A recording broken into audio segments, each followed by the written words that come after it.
Welcome to another episode of Life Stories with Marty O'Connor. I'm Marty here in Melbourne, and thank you for joining me, whatever the part of this beautiful world you're in. And boy, do I have a special guest tonight, and probably two. I have my co-host here with me, Margaret Brandman, who for most of you would know on the show, and her own talent. Now, Margaret, I would like you to introduce our guest and tell me the connection between both of you also. And then we'll play a bit of music that you will tell us, a clip from there, a video clip, and then we shall join Benita. She will join you, and I'll be with you at the other end of this. So, Margaret, thank you for joining me as my guest co-host. It's lovely to have you on. My pleasure. Lots of fun. So my connection with Benita, she's my good friend and colleague, is that I was teaching piano in the Blue Mountains in the 1990s, and Benita brought her daughter Cassandra to see me for piano lessons. And so we've been friends and colleagues for quite some time, and I knew Benita was a poet. And anyway, Benita's a poet, a lyricist, and an educator. And she is an adopted child as well. And she's written a book called Life of an Adopted Baby, Poems of Spirit and Transformation, and it's published in the UK. And she's the inspirational lyricist for our Cosmic Wheel of the Zodiac song cycle of 12 songs. The cycle came into being after Benita came to me with this idea of doing one song for every sign of the Zodiac, which I thought was a great concept. Yes. And so over several months, she brought me the lyrics, and probably over 12 months, we wrote to the 12 songs. Meanwhile, I was been writing songs for my colleague Martin Cooke, who's an Australian baritone and opera singer who has spent over 25 years in Germany working in the Bavarian State Opera Company. So I was writing songs for Martin, and I showed him the first few songs that we had written together, Benita and I, and he loved the lyrics. He thought they were pithy and inspirational, and he agreed to learn them, and he came to Australia, and we performed them together at Sydney at the Conservatorium in 2016, and we launched the song cycle at that point. And that was very exciting. And then after that, I wrote the choral versions of the Cosmic Wheel cycle, and they were recorded in Prague with the Prague Choir. They're on an album with the Parma Recordings Navona label. And I've also done instrumental versions of the songs for cello and for violin and for flute, and they've been performed around the world. So we've gone a long way with our songs, international and cosmically. We've gone out, done that. And so the first clip that we'll show is from the concert in 2016 with Martin Cooke and myself on piano, performing the Aquarius star sign song called Universal Truth Remains, which is Benita's favorite, as the lyrics explore the answers to the biggest problems and questions in human existence. So that's a mighty sort of song. So let's have a listen to that one first, and then we talk to Benita. I'm looking forward to this. So enjoy this. So roll this for me there, Joe.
Benita, welcome to the show. What a great honor to have you on. Oh, thank you, Marty. It's my pleasure to be on. Oh, wow. Do you have a story? And you have your good friend Margaret, my co-host today, which Yes. is wonderful. Mm. Is I'm going to kick off. We just listened to some of the music and absolutely beautiful. It's very addictive as well. And I know we've got some other treats at the end of the show, and Margaret will explain them. Can I start off? With your story, you've got your music. I'm going to put that aside for a minute. It's your life stories. And there's quite a bit of a twist of Irish in here for my Irish listeners. Yes. So, Margaret, sorry, I was going to bring Margaret in there, but Benita, tell me there, start off where you grew up, what you know, and I know you're fighting for your own, on top of everything, for your own answers. But for now, tell us about growing up, and then we'll come in where you grew up and what was your life was like. Yes. Well, I was adopted as a newborn baby, and I was adopted by very loving parents whom I really did love and adore. And my father was a rural bank manager in the days when there was a rural bank, when Australia rode on the sheep's back. And we used to move from town to town because the bank had this policy of moving their managers on every 2 to 3 years. It was their anti-corruption device. And just as well, because my father was very much loved, and we used to come home and there'd be half a sheep on the back step provided by a grateful farmer for his managerial services.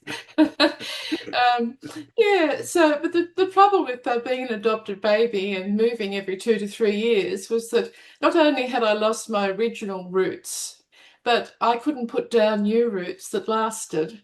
So that was a bit difficult for me. But so I was born in Sydney. I was born in a hospital in Sydney. And when my parents picked me up, we moved to Junee, and then Lake Jellicoe, and then Narrabri, and then Nara, and then Hurstville, and then Tumut, and then Bellingen. Okay. And then Dad had a heart attack. He almost died. He lost half of his heart in Bellingen, and with a miracle drug at the time, they managed to revive him, and he did resign at that time. And he chose, of all the places he'd lived in New South Wales, and there'd been a lot before I came along in 1952, he chose Nowra as where he wanted to retire to. So back to Nowra again, which is a bit like blast from the past or heading into the future, because all of the children that I'd been to primary school were now in high school with me the last 2 years. Then in 1970, I graduated from high school and went up to Sydney University to Sydney. And of course, I didn't know a single person in Sydney, because all of Dad's relatives, although we'd mixed with them and they'd come and visited us, they were his relatives, and I was adopted. So there wasn't anybody in Sydney for me as such. So that was the background. But I'd like to go back to the beginning. I was conceived in 1951 at a time when adoption was a great disgrace. A woman giving birth to a baby out of wedlock in 1952, which is when I was born, I think, committing murder would only have been one step greater than giving birth to a baby. Yeah. It was the worst thing a woman could do, and my mother suffered as a result of that. So she was in hospital giving birth to me, and they'd put her in a ward with all of the mothers who had their newly born babies and had their families visiting, and all of the love and excitement of having that. And she was there by herself. And so she kicked up a huge fuss and demanded to see me. She kicked up such a huge fuss because she wasn't allowed to see me, because adopted babies were not allowed to see their mothers. So the matron herself rang up the doctor, who happened to be a close family friend of my mother's father, who was an optometrist. And the doctor said, well, if she wants to see the baby, then let her see the baby. So the matron brought me down herself and put me in my natural mother's arms, who nursed me for 15 minutes. And she wrote my name, Jennifer Ann, across my stomach in lipstick, because she didn't even know if I'd be able to have the name that was a family name that she wanted me to have. So she said to me she never thought she'd be going home without the baby, but she was taken home without the baby. And she was so upset and so distraught that her mother thought, I think we might have done the wrong thing. I think we better go and have a look at the baby again. So she rang up the hospital and they said, there's no point in coming, the baby's been taken. So, which is a lie, because I wasn't adopted almost said the name, by my adoptive parents for at least a week afterwards. In fact, April the 16th, I think, maybe when they took me, and I was born on the 28th of March. So that was a lie, part of the adoption ploy. So I grew up with an adoptive brother who was their natural child, who didn't want me.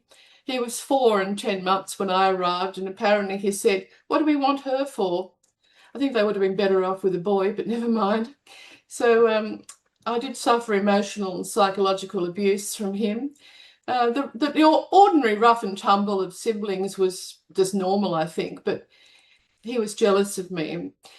When I was 7, it was my brother's 11th birthday, and she was talking about how hard it had been giving birth to my brother, to the ladies assembled. Of course, Ian had again, I mentioned her name, his birthday, and we were in Narrabri at the time. And Mum was talking to the ladies, saying how hard it was to give birth to Ian, I'll have to mention his name, Ian, to conceive him. She did have a lot of trouble conceiving him, and she had a cesarean. So I said to her later, I said, why don't you ever talk about how hard it was giving birth to me? And she said, oh, don't you remember? I told you when you were 4. Well, I don't think it was the concept of adoption wasn't very real to a 4-year-old. No. And Mum trotted out the line that they were all told to trot out, which was, you were adopted, but you're very special, you were adopted, and we love you just as much as Ian. And in fact, she added, your father loves you more than his own, which is actually true. He did. That's lovely, though. It was lovely. They were lovely people. I never heard a raised voice in my entire childhood. Most people don't believe that, but it's true. They were a good conservative bank manager and his wife, but they were genuinely lovely people who used to love dancing around. Mum and Dad would dance around the lounge room together as if they were one unit, which they were.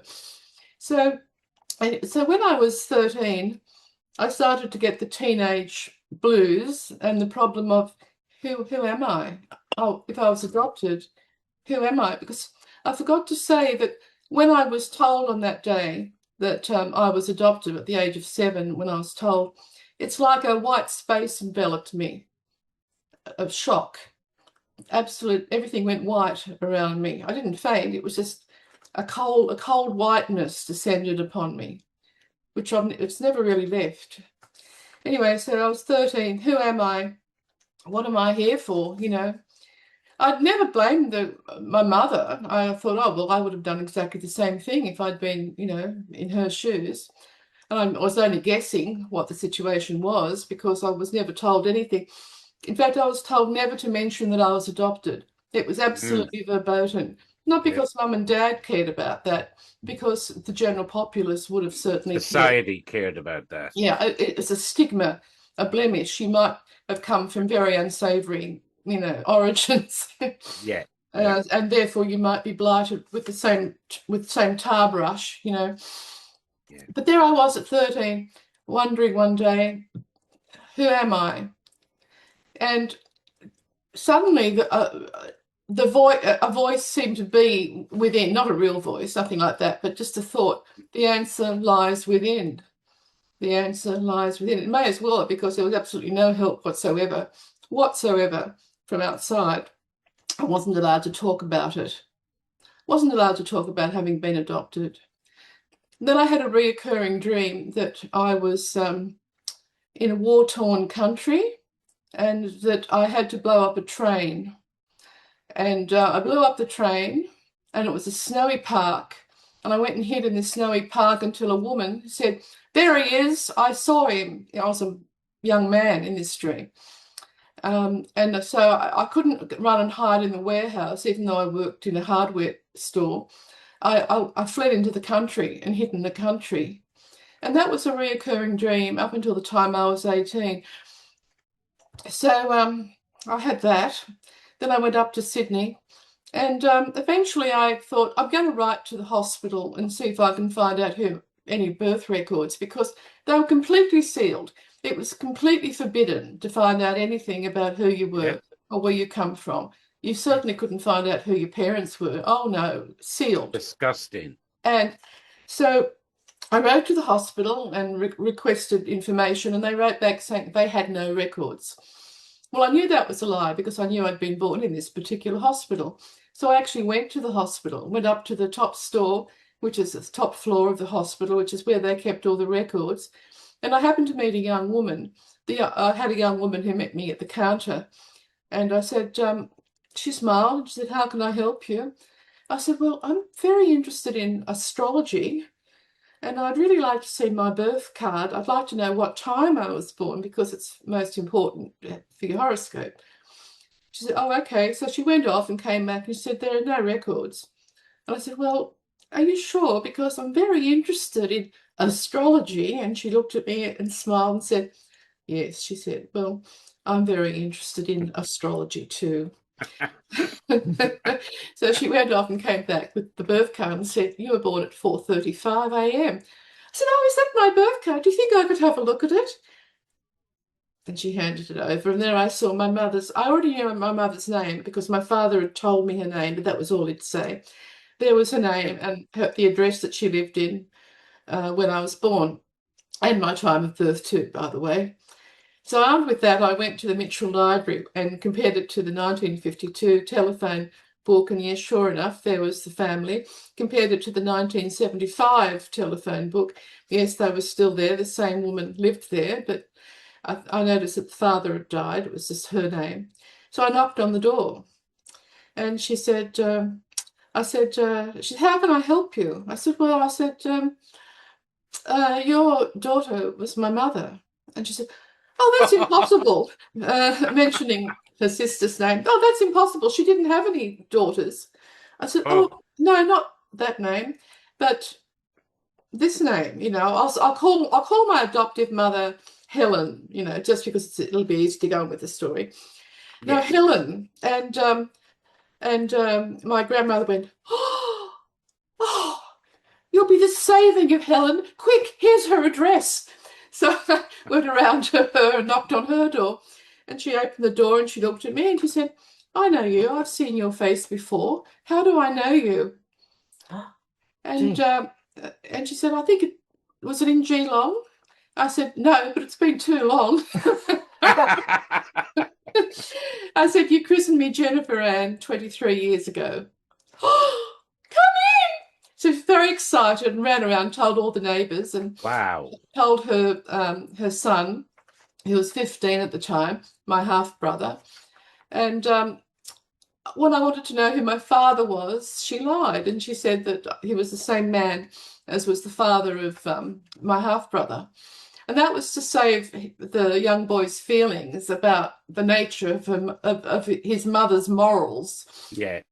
So that was the first lie. So I thought this man was Danish. And so I asked her to tell me different things about the supposed father. She'd been engaged to this Dane through the course of my pregnancy. They'd had sex while I was in the womb. But there was no way that my adoptive parents would have known what she then told me. She said he was living in Denmark during World War II, and his parents had a baker's shop, and they smuggled fallen airmen back to England by hiding them in the basement. And when he was a young boy, a teenager, he thought, "Oh, he'll help out too." And he drew a short straw to blow up a truck over Odense Railway Bridge. But as he was, and then he fled and hid in the country, and he was apprenticed to a hardware store at the time. So that's your dream. I practically fell over because that was my dream that I'd had as a reoccurring dream. There was no way Yeah. that would have been mentioned because my parents knew nothing at all about the background of the woman who had me. So it just came psychically, if you like. But I do think the universe wants to reunite people. So I ended up going to Denmark and staying with this man. And he said, well, I'm not your father. It's true, I'm not your father, but I did offer to adopt you. So when I came back from Denmark, that was with my daughter. I took my daughter over as well. We had a nice time. So, he perfectly accepted me.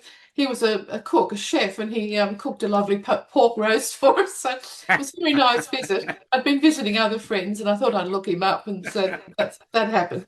When I came back, I confronted Helen and said to her, I'd never told her that I went because my natural mother had some sort of mental health problem.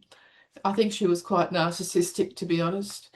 I couldn't have So told if her. can I interrupt for a second, please, Yes, Benita? Don't sure. get me wrong. Just for the listeners, is you said like Helen that looked after you. Why, if you loved her, why did you not tell her what you were doing? Or were you trying to protect her from? Helen was the natural mother, Yes. not Sorry. natural mother. No, Yes. I wouldn't tell her that because she would have thought that I was out to get an inheritance money. She was Gotcha. very materialistic and narcissistic. It was Yeah. best as not to say. And anyway, after a while, she said, "Oh, actually, it's not true. Your father was second in command of a cruise ship." That was the second lie she told me.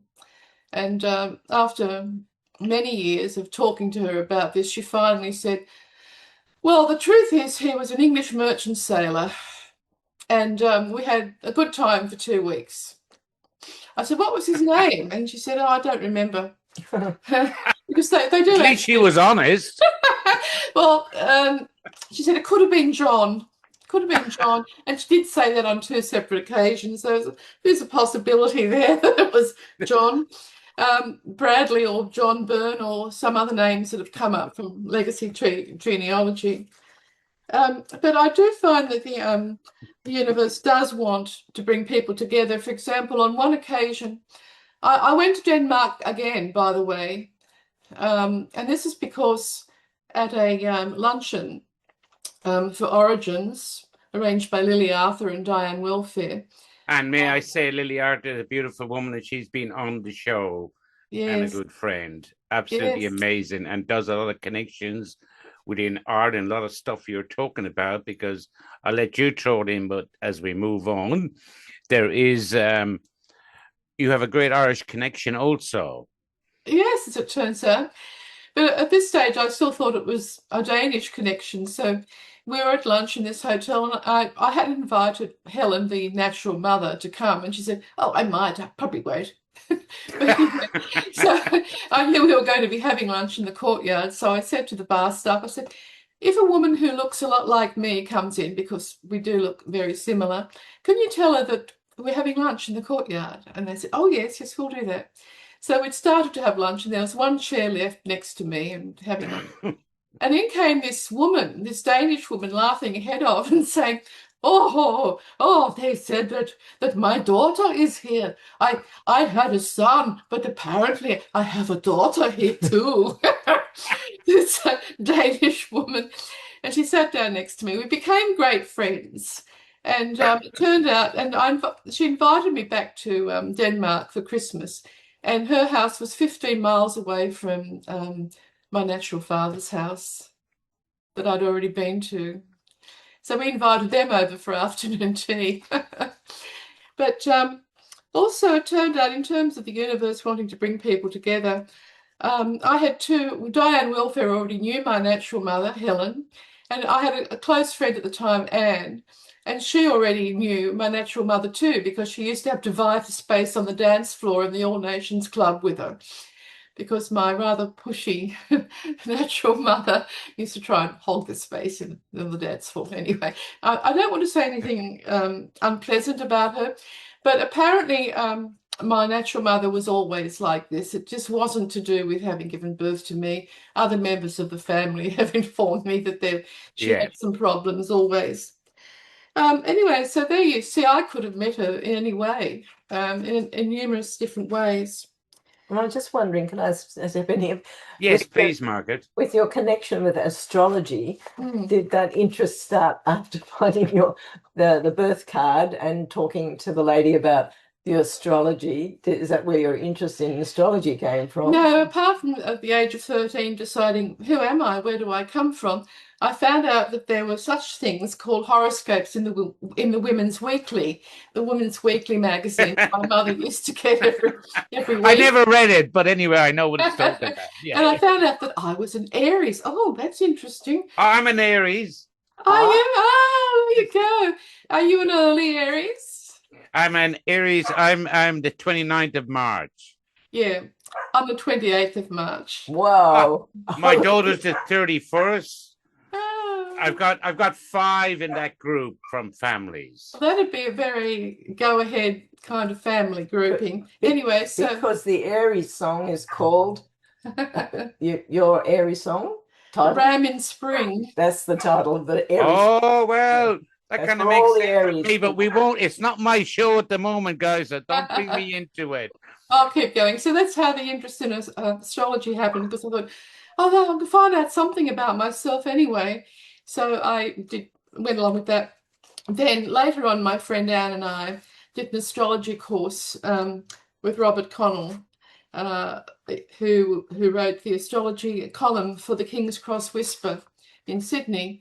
And so I did that astrology course and I learned how to do horoscopes. So I must admit they're much easier to put together now with a press of a button, and you can get your horoscope for nothing from Cafe Astrology. Then I found out I had a Pisces ascendant because I was born early in the morning and what that meant. So then I just developed a huge filing cabinet in the brain as to types, which is why I asked you if you were an early Aries, as it turned out you were, because you have a lot of Piscean qualities. So I have a huge sort of, filing cabinet in my mind. I'm getting a free read here. All right, from my audience all over the world. Margaret's looking, her face is excited. What can you tell me about mine, the 29th of March? Oh, well, the thing is, there are 3 big things. There's the sun sign, which is the day you were born in that sign. Then there's the rising sign, which is called the ascendant, which is based on your time of birth. If you knew your time of birth, I could tell you a lot more. 8:15 in the morning. Ah, right. So what time does the sun come up in Ireland at 8:15? Roughly? Oh, I have no idea. 6 o'clock? 7 o'clock? Oh, I presume 6 or 7. Yeah. Depending whether it's winter or summer. I don't know. It's spring, isn't it? In the Northern Hemisphere. That's why the tune's called the Ram in Spring. Yeah, that's right. So it must be, 6, 7 o'clock in the morning. It's not going to be middle winter. So the sun will be starting to come up, as you say, 6, 7. Because of your interest in the media, I was thinking about you when I first met you and spoke to you on WhatsApp, and looked at you, and I thought you might have a Gemini ascendant. So often the rising sign or the ascendant is the same as the mother or father's sun sign, or a member of the family that you're quite close to. It isn't always, but it's a rule of thumb. So I think you might have a Gemini ascendant. She'll do a full reading for you after. Okay, but on that note, because I want to use up as much time and I'm going to move it forward a bit, Yes. Benita, what brought you into this beautiful music? What inspired you? I know you're searching, and we will be talking. You're still looking for answers from your past. But what inspired you? And as Margaret, and we've heard. Well, this friend Anne and I used to go to the All Nations Club. And once a month, she'd do an astrology party. So, for example, for the Virgo astrology party, she offered a toilet duck because as a lucky door prize, because Virgos are very heavily into cleaning, you know, perfection and She gave me one. I got one. Oh, give me one. And I thought, well, I might write a song for the Virgo song. So I wrote this song for the Virgo song. And after that, I just wrote 12 more because I also started to go to parties at Margaret's doctor's friend. She would have parties. So I'd just write a song. So I ended up with 12 songs.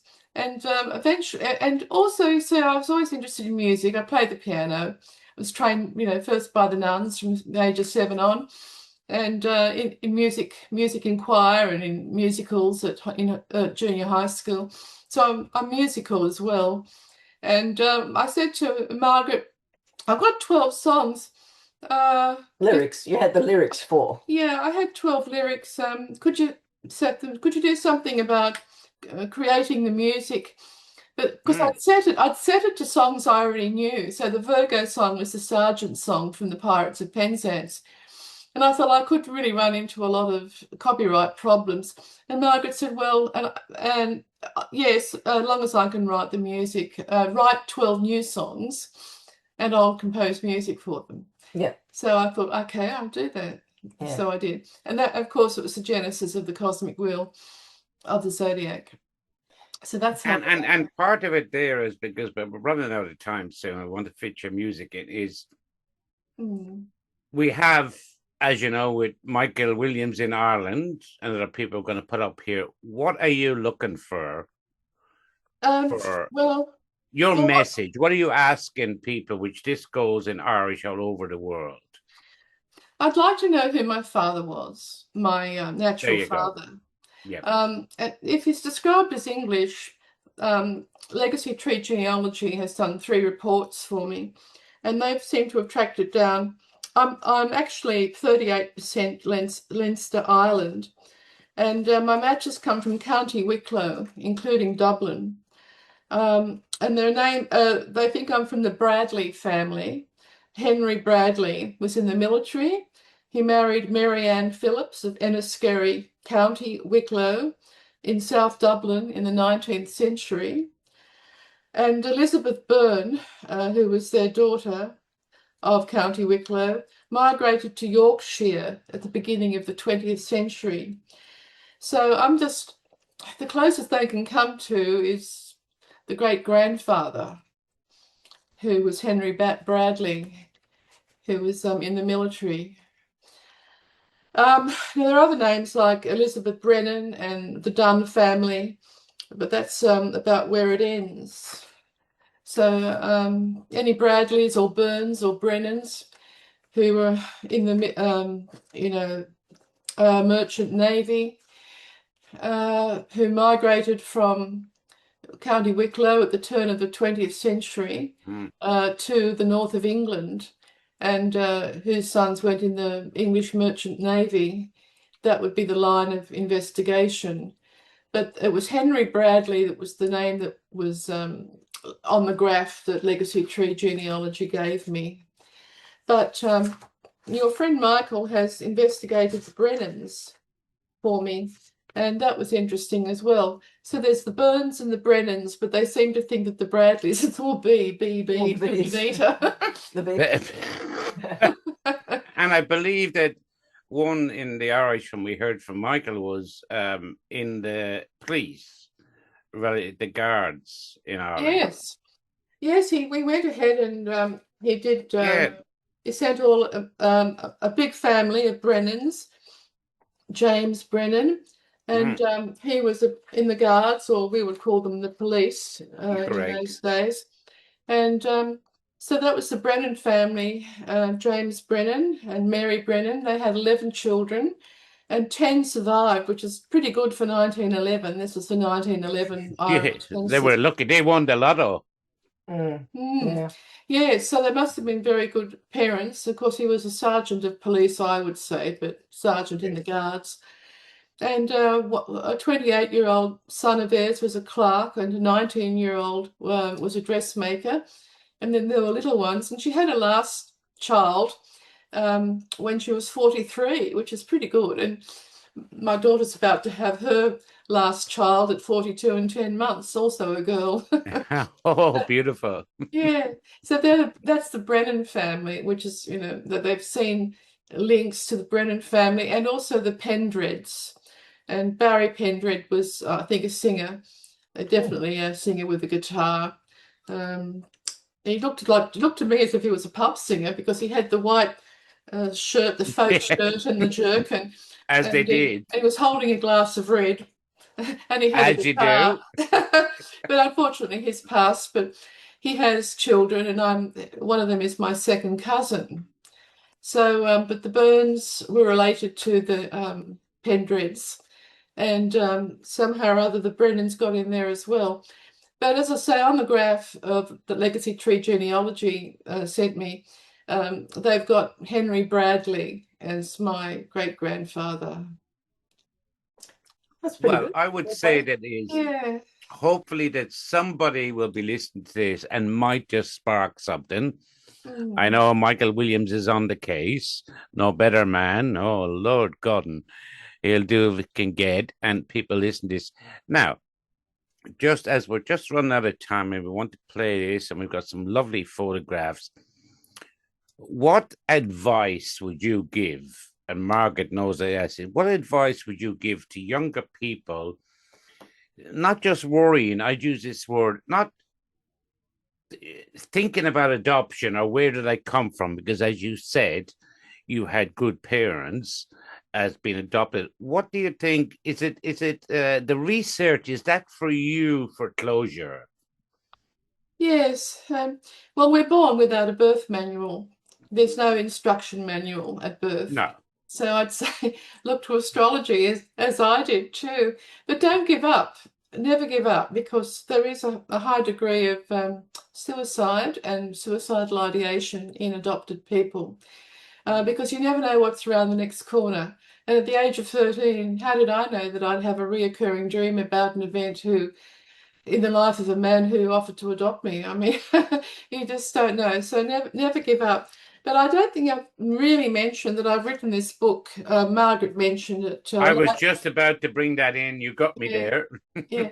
Life Poetry of an Adopted Baby, Poems of Spirit and Transformation by Benita Rainer. So every poem I wrote from 1968 through to a year ago is in this book, 320 pages.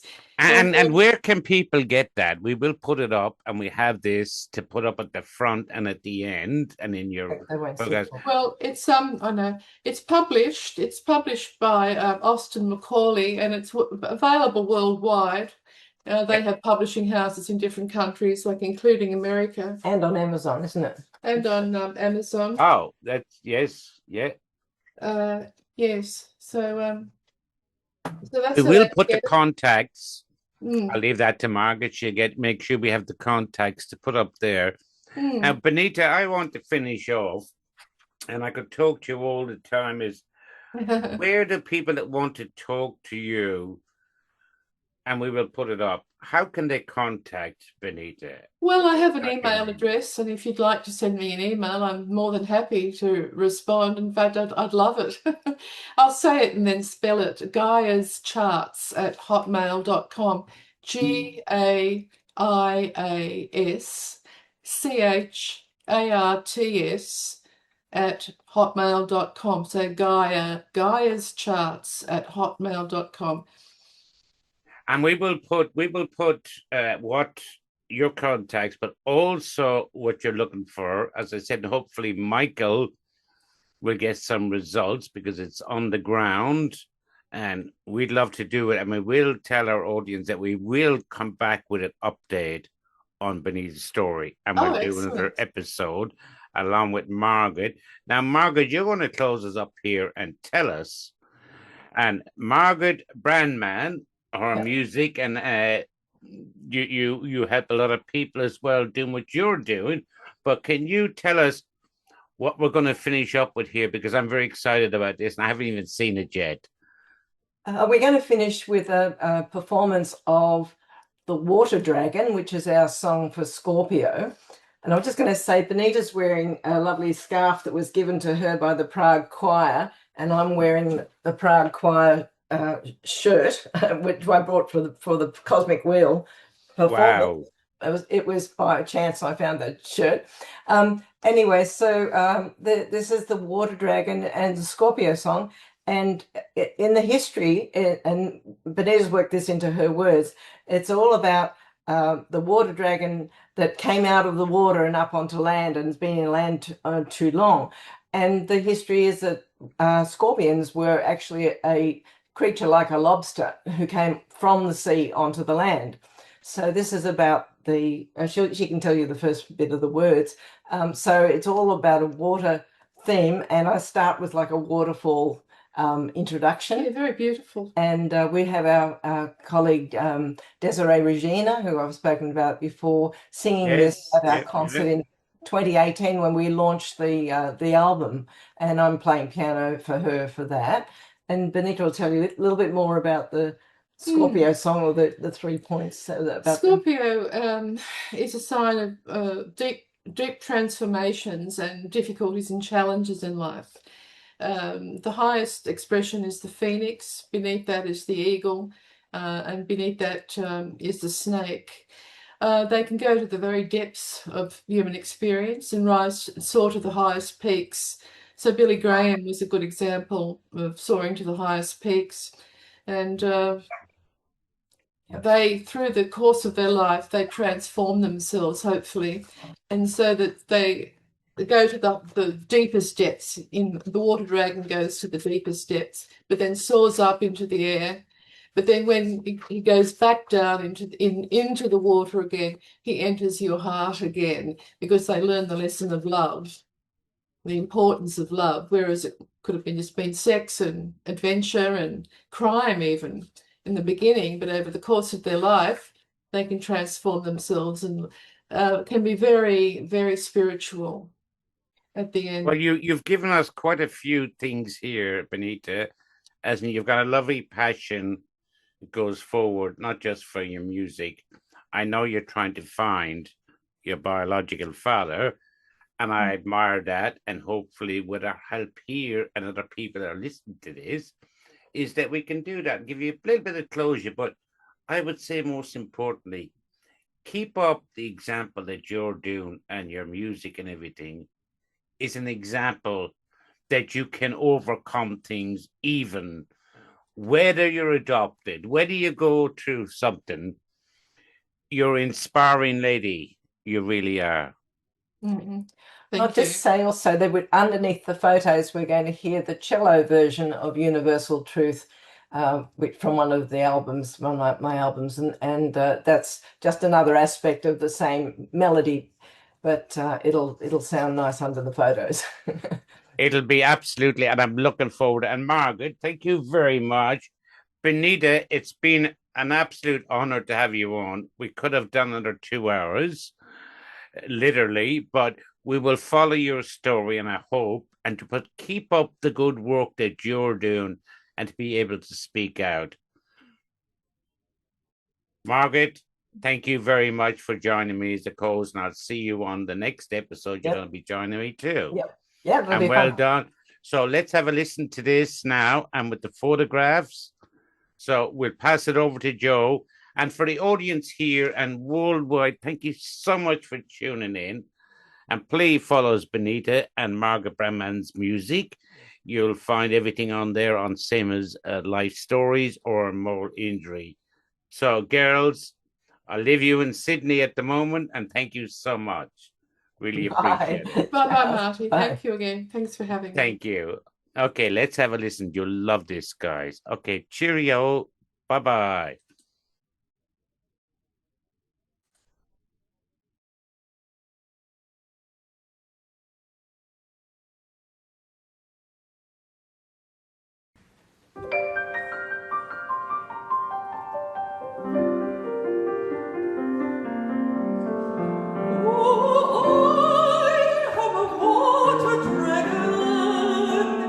Who's been on land too long.